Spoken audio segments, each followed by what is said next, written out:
Now let's see what TF IDF has to do with mutual information. Remember that we have a transmitted signal, which is the content of the web page, and we want to somehow compute what are the best keywords that should represent this web page so that the mutual information between the content and the web page keywords is high. Our channel in this case is TF IDF. We're trying to figure out what this channel does in terms of maximizing the mutual information. TF IDF was actually invented, as we just argued, as an intuitive or heuristic technique, but it's been shown recently that the mutual information between all pages in a collection and all the words in the collection is actually proportional to this sum, which is essentially the individual TF IDFs of each word summed up over all the documents. So if you take every word in the collection, compute its TF IDF, and add that up across all documents and all words, you'll get the mutual information between all words and all pages. This is certainly very interesting because it puts this fairly intuitive heuristic technique on a firm mathematical footing. I am conscious of the fact that I haven't defined for you exactly what is mutual information, but like I said earlier, bear with me because there are many other instances where mutual information is important, so when you finally see the formula, it will become extremely interesting. Let's try to compute now the best keywords that represent this paragraph taken from the landing page for this course.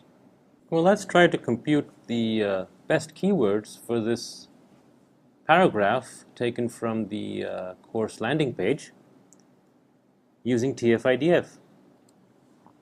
The term frequencies for each word are easily calculated. They are merely the number of times each word occurs in this paragraph. But what about the document frequencies? We only have one paragraph, so where do we look?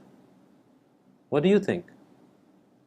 Well, what is the largest document collection available to all of us? The web, obviously. So to find out if a word is rare or common, we just search for it on the web and look at the number of results that turn up. We also need an estimate of all the documents on the web, and we estimated that last week using search of common words.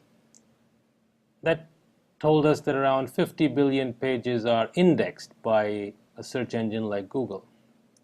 I'd like to mention here that the search engines don't actually index every possible URL, so that the total number of URLs is actually much, much larger than 50 billion. There's been an animated discussion in the forum regarding this point, and I'd like to thank everyone who contributed to that. However, for the purpose of this discussion, we merely need an estimate of how rare or frequent a word is, and taking just the indexed web as our estimate is good enough. So let's see what we get by searching for the different words in this paragraph. Searching for the, we get around 25 billion results.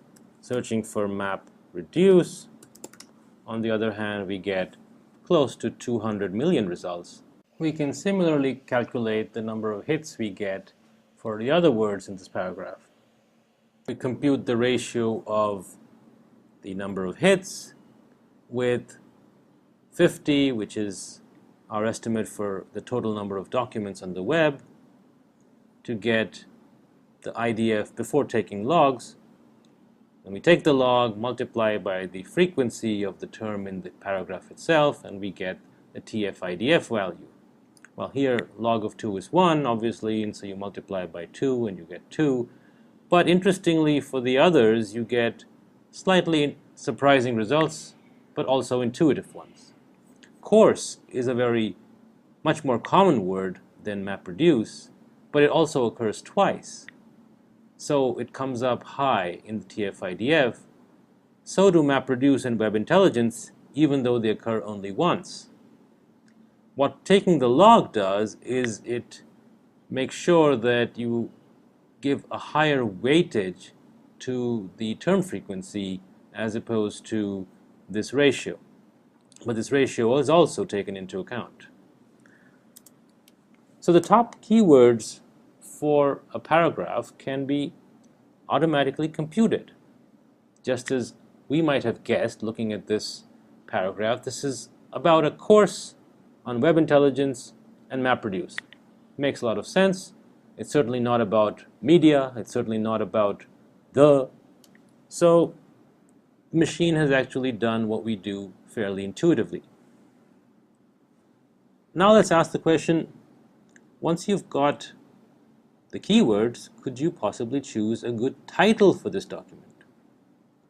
Well, this is an open problem today, and I'll leave you to think about it and discuss this in the forum.